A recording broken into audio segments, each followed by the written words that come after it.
Bonjour à toutes et tous.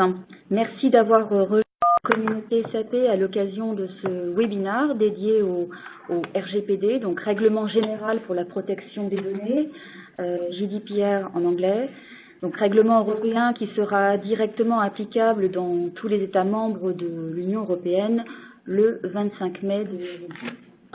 Donc je me présente, Magali Belzane, directeur juridique SAP France, pour vous accueillir ici.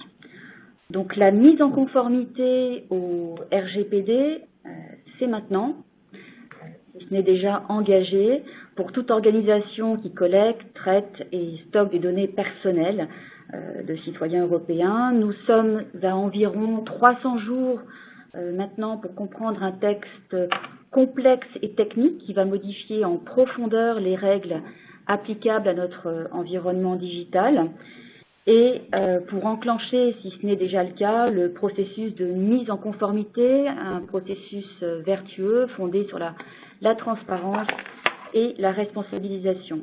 Alors très rapidement, SAP est bien évidemment concerné à la fois en tant que société, en tant qu'éditeur de logiciels et fournisseur de services SaaS, donc en tant que data controller et en tant que data processeur. Donc chez SAP, le chantier de mise en conformité a débuté dès 2016. Nous avons mis en place une équipe dédiée à la protection des données personnelles, composée d'experts techniques, de juristes. Et cette équipe travaille non seulement à la mise en conformité de SAP en tant que data controller, mais également avec toutes les lignes de business SAP afin d'assurer une conformité de nos solutions et services aux contraintes nouvelles contraintes de ce futur règlement. Donc, toutes les lignes de business SAP ont d'ores et déjà conduit un audit de conformité afin de mettre à jour, si nécessaire, les processus internes d'enregistrement, de sauvegarde des données, de recueillement du consentement, toute la prise en compte de la protection de la sécurité des données dès la conception du traitement de celles-ci. Donc, je vous invite à contacter les responsables de compte SAP en charge de vos organisations afin d'accéder à des informations plus précises et détaillées sur l'ensemble des actions d'ores et déjà implémentées par SAP, tout particulièrement en tant que data processeur. Donc, pour vous aider à mieux comprendre les enjeux et les impacts de ce futur règlement du RGPD, nous avons mis en place pour vous une série de rendez-vous, dont le premier qui nous réunit aujourd'hui.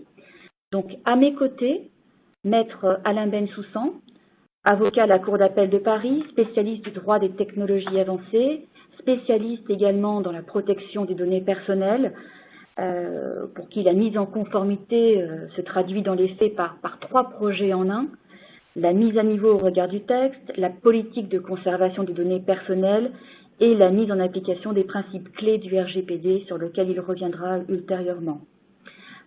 Également à mes côtés, Alain Boudiac, consultant indépendant et ex-chef de projet RGPD chez Saint-Gobain, qui nous fera donc un retour d'expérience sur les enjeux de ce chantier de mise en conformité. Et enfin, Jean-Luc Denet, expert RGPD et GRC chez SAP, qui nous donnera sa lecture des priorités des démarches à planifier. Il ne rentrera pas dans le détail qui fera l'objet d'un prochain rendez-vous sous un format identique le 14 septembre prochain. Donc Jean-Luc animera également les réponses et les questions que vous nous aurez posées sur le chat. Donc je vous remercie de les poser au fil des interventions. Nous essaierons d'y répondre dans le délai imparti et à défaut, nous vous adresserons les réponses ultérieurement et ou individuellement. Voilà, je vous remercie et je cède la parole à Alain Boudiac. Ok, bonjour, Alain Boudiac. Donc, je suis depuis peu consultant indépendant, en particulier traitant des problèmes de RGDP. Ce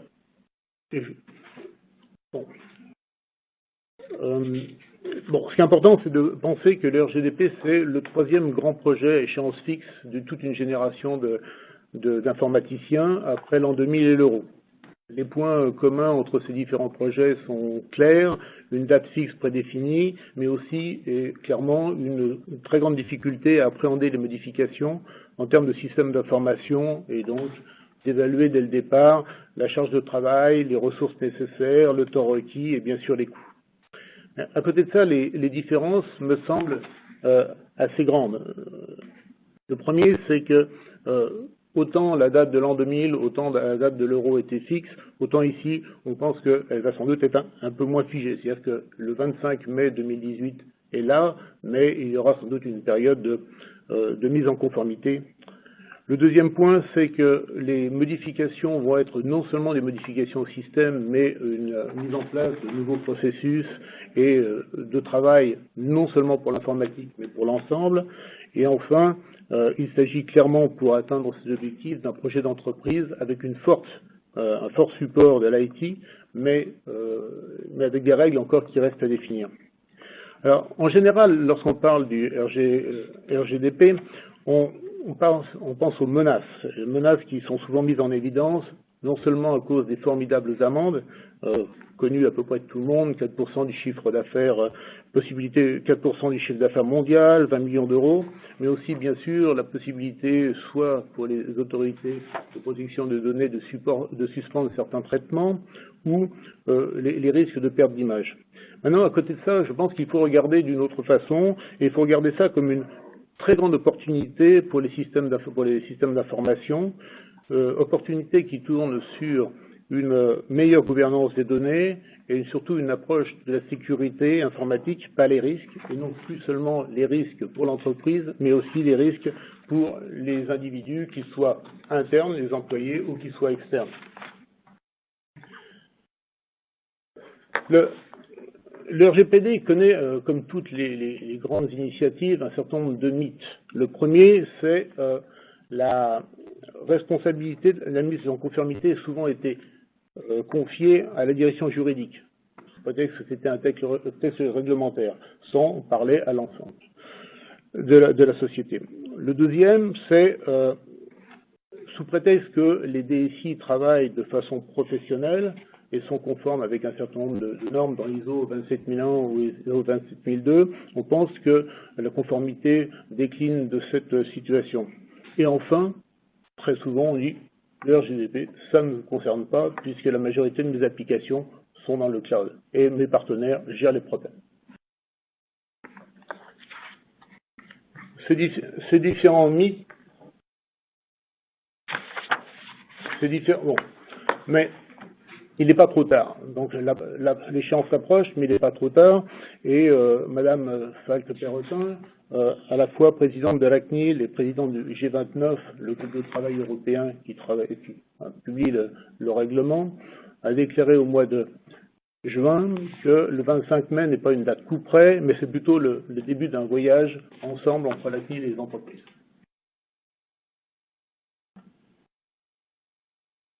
Donc, comme tout projet, il est logique que ce projet soit planifié et surtout piloté.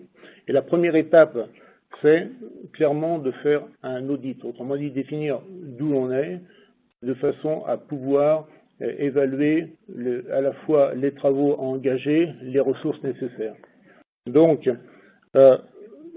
cette information, autrement dit le produit de cet audit, devra permettre de définir un séquencement des actions, définir des étapes précises, définir une charge de travail requise pour chacune de ces étapes et créer et permettre de déterminer un échéancier des travaux et des dépenses. Comme on voit ici, on pense qu'il va y avoir plusieurs phases. La première phase, c'est cette phase d'audit. La deuxième phase, ça va être la mise en conformité optimale pour le mois de mai de 2018, et ensuite suivi par une finalisation de la mise en conformité et la mise en place d'un régime de croisière. Et bien sûr, ces différentes étapes devront être suivies par deux gouvernances qui peuvent être assez proches, mais qui vont découler l'une de l'autre. Première fois, c'est la gouvernance du projet lui-même de mise en conformité, et ensuite la gouvernance de maintien en conformité.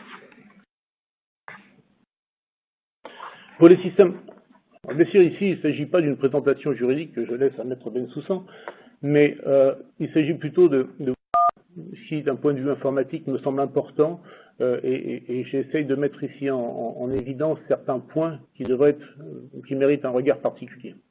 Ces points vont être le rôle des sociétés, ça va être la gestion du consentement, la notification des violations de sécurité, les opérations sur les données qui sont liées aux droits des individus, un privacy by design, autrement dit, comment intégrer dans la méthodologie des projets la prise en compte des risques ou de la protection des risques pour les individus, et l'accountabilité autour de la documentation et des registres.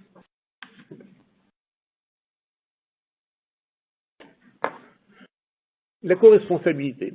Le RGDP, bien sûr, comme tout projet, oblige à bien définir le scope fonctionnel, les scopes géographiques, mais surtout une définition intéressante et nouvelle qui va être d'un côté le concept de responsable de traitement et le concept de sous-traitant. Le responsable de traitement est la société qui va définir l'objet, les conditions, les moyens de traitement des données personnelles. En tant que sous-traitant, une autre société opérera les moyens de traitement des données personnelles au nom et surtout sous la responsabilité d'un responsable de traitement. En tant que sous-traitant, on va trouver les opérateurs de cloud, les hébergeurs, les éditeurs et les consultants. Donc ceci va impliquer une forte collaboration entre le responsable de traitement et les sous-traitants, et sans doute, et pas sans doute, et certainement, la renégociation ou l'inclusion de clauses RGDP dans les contrats. Cet amendement sur les contrats portera sur la sécurité, mais aussi sur la gestion des données, de façon à, comme on l'a dit, on verra plus tard, donner la possibilité aux individus d'avoir accès à leurs données ou d'avoir des manipulations de leurs données.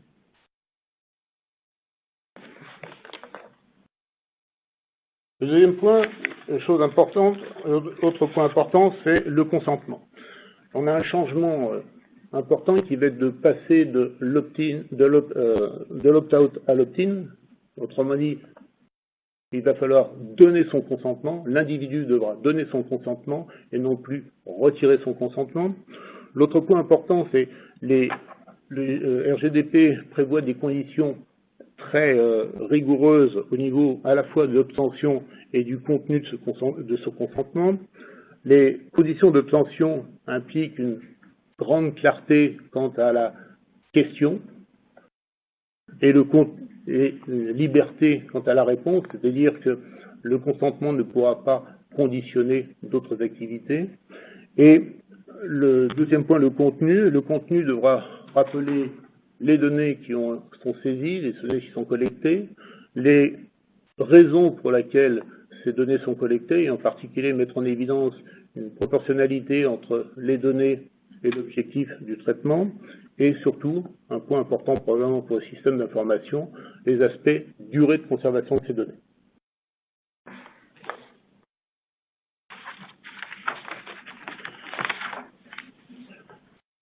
L'autre point qui mérite d'être regardé par les différents systèmes d'information, c'est la violation de sécurité. La violation de sécurité, c'est à la fois la possibilité c'est la perte, l'altération, la divulgation autorisée, non autorisée de données à caractère personnel de façon accidentelle ou illicite. Bon, ces violations peuvent être à la fois dues externes, dues à des acteurs externes ou à des acteurs internes.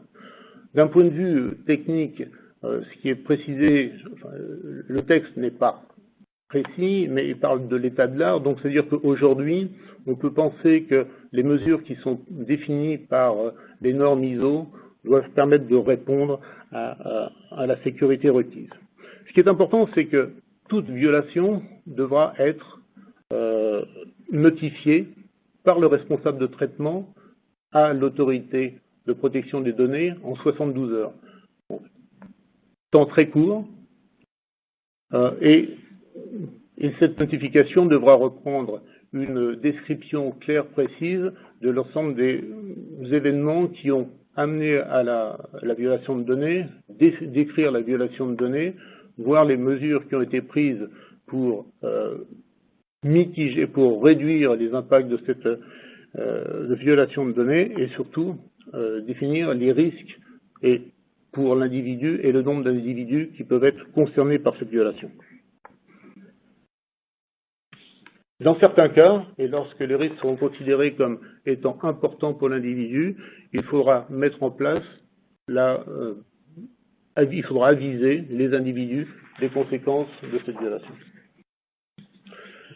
L'autre point important, ça va être, et là on va aussi toucher sur des aspects informatiques importants, c'est les droits des individus par rapport à ces données. Donc on voit que l'entreprise, l'individu devra être informé, devra accéder à l'information, devra pouvoir vérifier l'information, devra pouvoir corriger cette information. Ce qui veut dire qu'au niveau de l'entreprise, les conséquences, les actions à mettre en compte sont clairement avertir de la collecte, possibilité d'avoir des systèmes qui permettent de limiter temporairement son usage, offrir la portabilité, autrement dit la possibilité de remettre à un individu qui le demande l'ensemble des informations personnelles collectées sous forme électronique, et surtout aussi donner le droit à l'oubli.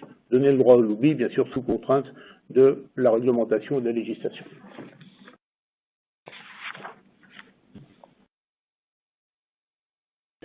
Un autre point qui reste encore à définir et à préciser, c'est ce qu'on appelle le privacy by design. Autrement dit, ce qu'il est prévu aujourd'hui, c'est que la protection des données personnelles doit être intégrée dans le développement des projets dès le début et à toutes les étapes. Autrement dit, à la fois dans le design et jusqu'au test.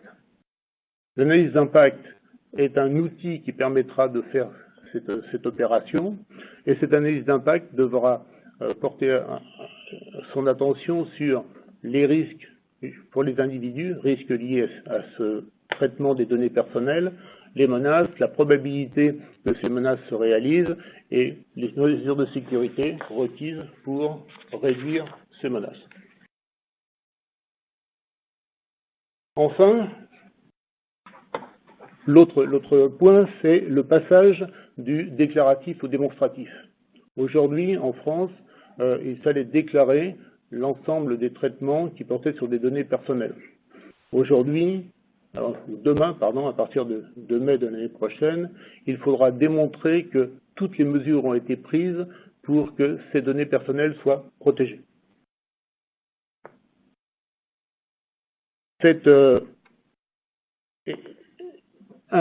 Protégé, autrement dit, il va falloir avoir une bonne description des processus, des procédures. Il va falloir avoir des registres dans lesquels on va garder la cartographie des systèmes, la cartographie des applications, la cartographie des processus, la cartographie des données.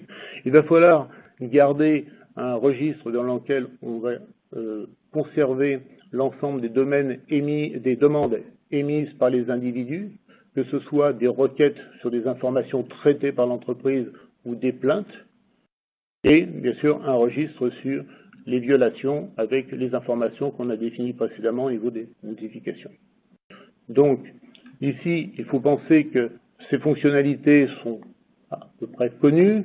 Maintenant, ce qui va être important, c'est qu'au niveau du choix de ce registre, de l'outil pour gérer ce registre, autant les fonctionnalités sont assez simples à élaborer, autant il faudra bien mettre en place des outils de registre qui correspondent à l'organisation interne de la société, en particulier au niveau des aspects sécurité et en fonction des responsabilités accordées aux uns ou aux autres.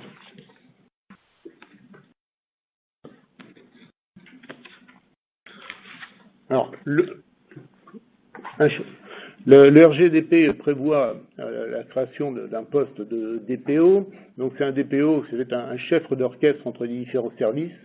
Alors j'ai prévu ici, on fait un peu deux organisations possibles, mais on voit que le DPO va être la personne qui va être en contact avec d'un côté les métiers, le juridique et l'IT, et en fonction de si l'aspect sécurité de l'IT est à l'intérieur de l'IT ou en dehors, on a plus d'interlocuteurs. Nommer un DPO présente un certain nombre de complexités, donc c'est un peu un mouton ici 3 pattes, 5 pattes ou 6 pattes, puisque les compétences et les qualités sont rares. Le poste connaît encore un certain nombre d'incertitudes, c'est-à-dire qu'il a été défini en grandes lignes, mais les détails n'ont pas été faits, donc peut-être difficile à nommer quelqu'un en interne parce que c'est difficile de motiver ces personnes. Recruter en externe crée toujours des risques, mais le DPO peut être accepté une ressource externe et ça peut être une solution pour l'entreprise de façon à minimiser ces risques. Pour résumer un peu tout ce qui a été dit jusqu'à présent, on peut dire qu'il y a 5 étapes importantes dans le RGDP, donc inventorier, protéger, contrôler, consulter, surveiller l'usage des données, et on peut à chacune de ces étapes, chacune de ces catégories d'activités, associer un certain nombre d'outils qu'on peut regarder ensemble, c'est des outils de sécurité ou des outils d'analyse de données. Donc, comme on disait tout à l'heure, il n'est pas trop tard pour démarrer, il faut commencer maintenant. C'est un projet de toute entreprise, donc il doit être sous le sponsorat clairement de la direction générale, il doit impliquer l'ensemble des directions de métier, et même si les fonctions de type Chief Data Officer n'existent pas, en tout cas son équivalent, doit être impliqué pour tout ce qui est droit des individus, gestion des données, le DPO, on a vu pourquoi, et le RSSI pour la sécurité des données. Donc j'espère que on voit ici l'ampleur du projet, la complexité et l'ensemble des actions à mener. Et je passe la main à Maître Bensoussan. Merci de cette transition et je vous propose une vision celle d'un juriste et soyons clairs, le règlement ne doit être piloté que par des juristes. C'est un projet juridique et pas autre chose. Alors regardons, voyageons à travers ce système. En introduction,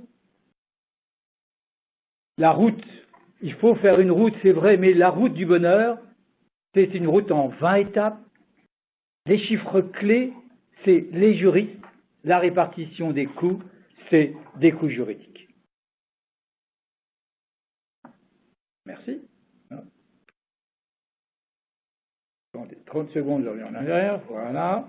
Voilà. Donc vous avez la route. Cette route-là, elle vous dit 20 étapes. La CNIL a mis 6 étapes. L'ICO, qui est la CNIL anglaise, 12 étapes. Moi, je vous propose 20 étapes. Pourquoi? Parce que ce qui est important, c'est de bien comprendre qu'on est en présence d'un règlement, c'est-à-dire qu'il s'applique à l'ensemble, effectivement, de l'Europe. Et ce règlement est découpé en différentes strates que l'on peut voir ici. Il y a 99 articles, 193 considérants, 416 obligations, 57 possibilités pour les États de se modifier. C'est un règlement qui devrait être unique, mais en fait, qui va être sui generis. Comment se présente un projet RGDP? D'abord et avant tout, la stratégie juridique. Est-ce que le 25 mai 2018, quelqu'un peut modifier ce texte? La réponse est non. Est-ce que la loi informatique et liberté qui va venir s'appliquer et qui va s'appliquer au-dessus du règlement peut modifier? La réponse est non. Alors bien évidemment, il y a une stratégie juridique. Il y a une stratégie juridique et posons d'entrée. Tout le monde parle de privacy by design, c'est un joli terme, il est merveilleux, mais ça n'existe pas. Il n'y a même pas le terme privacy dans la version anglaise. Non, c'est pas tout à fait vrai ce que je dis. Il existe ce terme privacy. Il est à l'article 99, dans la footnote numéro 18, pour viser effectivement la directive privacy qui va être remplacée par un projet de règlement qui s'appelle e-privacy. Vous me direz, mais vie privée alors? Mais quand vous tapez vie privée dans la version française, il n'y est jamais. Ça a été remplacé par un article 25.1 qui est la protection des données dès la conception, qui n'a rien à voir avec la privacy by design. De la même manière, stratégie juridique, security by default. Ce terme y revient partout, mais il n'existe pas. C'est l'article 25.2 qui n'a strictement rien à voir avec l'application de la sécurité par défaut, tel qu'il est précisé par l'article 32. Donc ce qui est important, c'est d'avoir un stratège juridique. Et ça ne peut être que la direction juridique interne. Et puis, des outils. clairement, il vous faut des outils de type SAP. C'est impossible de faire autrement. Pourquoi? Parce que ce qui compte, ce n'est pas d'avoir à un moment donné une interprétation par des juristes qui vont mettre cette entreprise de manière instantanée en position de conformité. Il faudra maintenir la conformité. Et pour maintenir la conformité, il faut des outils. C'est là, ouais. Ici. Alors je vous propose la vue juridique. La vue juridique, c'est 5 principes clés qu'il faut appliquer. Donc, ce n'est pas un projet technique. Si vous n'appliquez pas ce que vous avez devant vous, vous n'avez pas de solution. Pourquoi? Vous avez 1, 2, 3, 4, 5 grandes pyramides. Le RGPD, il est défini d'abord par la reprise de la directive 95-46. C'est-à-dire que, globalement, tout ce qui était en vigueur hier l'est en vigueur aujourd'hui. La différence, c'est qu'on est passé de 150 000 € en risque à 3 millions sur la loi Axel Neumer, et maintenant, effectivement, à 4% du chiffre d'affaires monde ou 20 millions. Donc, il vous faut nécessairement être à jour de la loi ancienne, et puis appliquer l'ensemble des autres règles. Alors, prenons-les, privacy by design, au fond, peu importe, c'est un nom comme un autre, security by default, accountability, et tous les droits des personnes. Regardons les 5 piliers. Le premier, c'est le principe de l'égalité. Et là encore, soyons clairs. Le consentement n'est pas obligatoire dans l'ensemble des éléments. Pourquoi? Parce que dans la directive 95-46, le consentement était le principe et les exceptions une possibilité. Alors qu'aujourd'hui, l'article 6 prévoit le consentement et différents d'autres éléments qui ne sont pas des exceptions et qui sont directement applicables, tels que, par exemple, la balance d'intérêt. Mais ce que vous devez comprendre, et avant tout dont il faut des outils comme ceux de SAP, chacune des données doit être effectivement liée à une licéité. Ça veut dire qu'il vous faut nécessairement un marquage de la donnée par une métadonnée qui est le caractère licite ou non de la donnée. Et ça, c'est vrai donnée par donnée. Alors, des millions de données, on ne peut pas, bien sûr que nous juristes, on aura le catalogue des données. Et ce catalogue des données, il faudra le passer à la main. Il faudra, en attendant un réseau de neurones, il faudra le passer à la main. Mais après, il faudra avoir des processus automatiques qui permettront d'évacuer telle ou telle définition. Deuxième élément, la finalité. La finalité clé. Le cœur du règlement 2007-679, c'est la finalité. Mais là, la grande modification, c'est qu'avant, la finalité, c'est une finalité générale, avec les écarts entre la finalité de départ et la finalité qui était incompatible. Mais aujourd'hui, on passe d'une finalité générale à une finalité spécifique. Et c'est là que joue le rôle éventuellement du consentement, parce que ça sera plus facile, spécifique par spécifique, d'avoir le consentement. Mais le consentement, on peut aussi l'avoir par la balance d'intérêt. Le principe de légitimité, un principe majeur qui, en général, si vous avez une approche du règlement par la technique, vous n'allez pas l'attraper. Et pourtant, il est majeur. Le principe de proportionnalité, voilà un principe que les juristes manient de manière habituelle, mais que, sur le plan technique, on ne peut pas forcément toujours apprécier. Et à l'intérieur, là encore, il faut un outil de type ceux d'SAP ou d'autres, un outil pour la minimisation des données.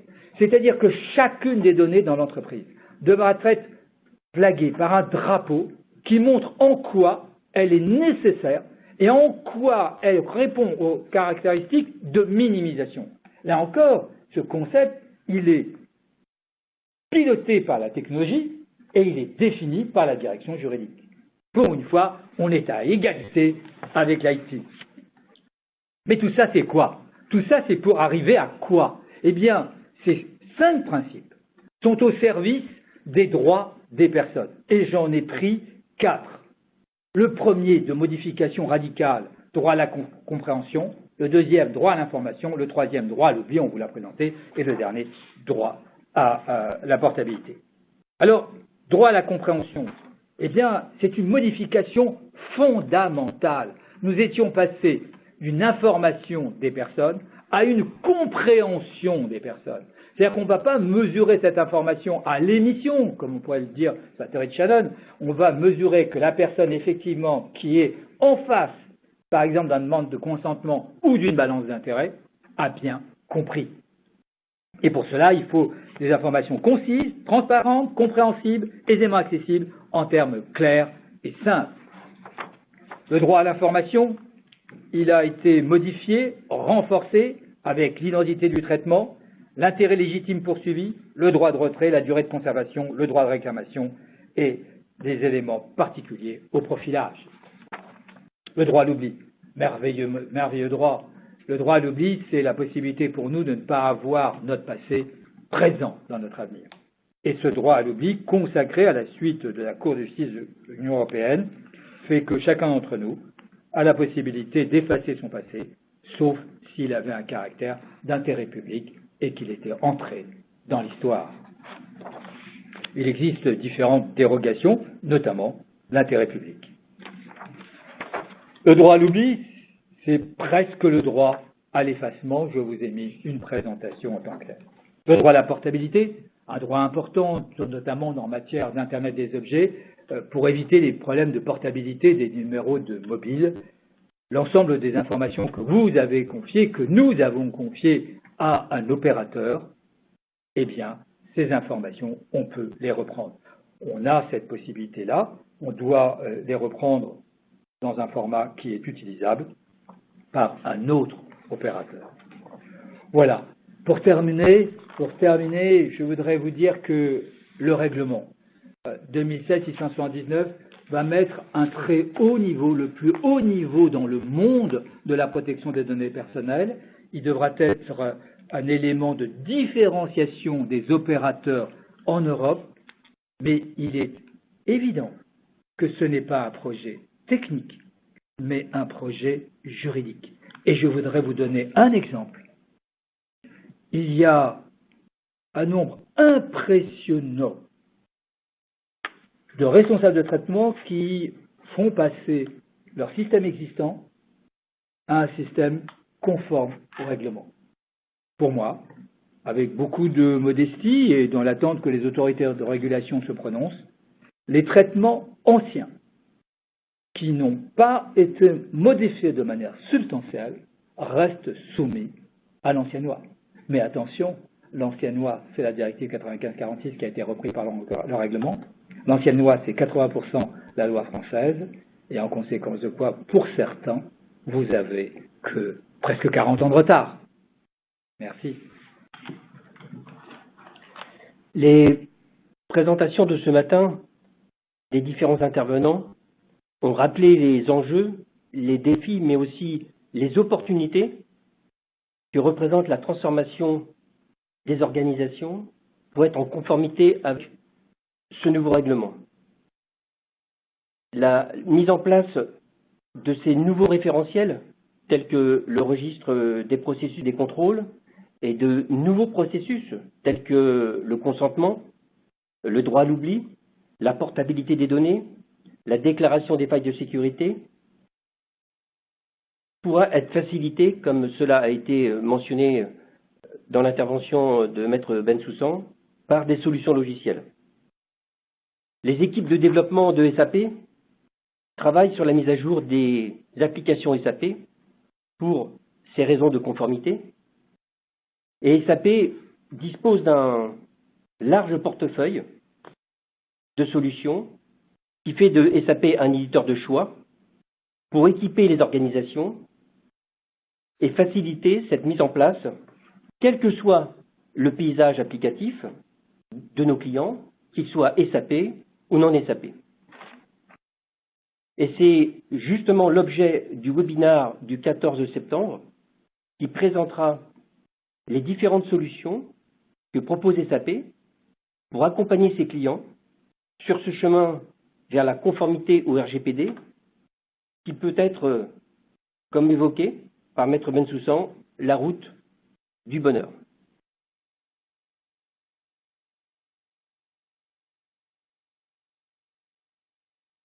SAP propose des blogs que vous pouvez, que nous vous invitons à consulter sur le sujet du RGPD.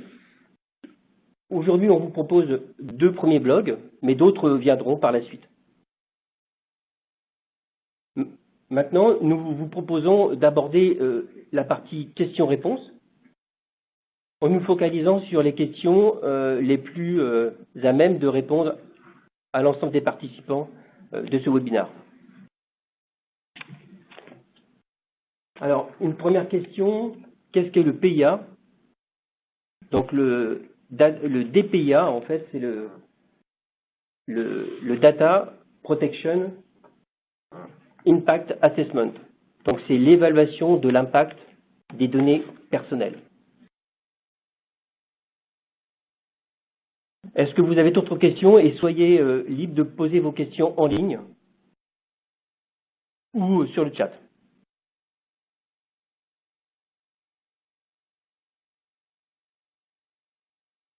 Il n'y a pas d'autres questions pour l'instant en ligne. Donc, bien entendu, vous êtes libre d'envoyer vos questions par la suite et nous serons heureux d'y répondre. S'il n'y a pas d'autres questions, nous vous proposons de clore ce webinaire et merci d'y avoir assisté. À très bientôt.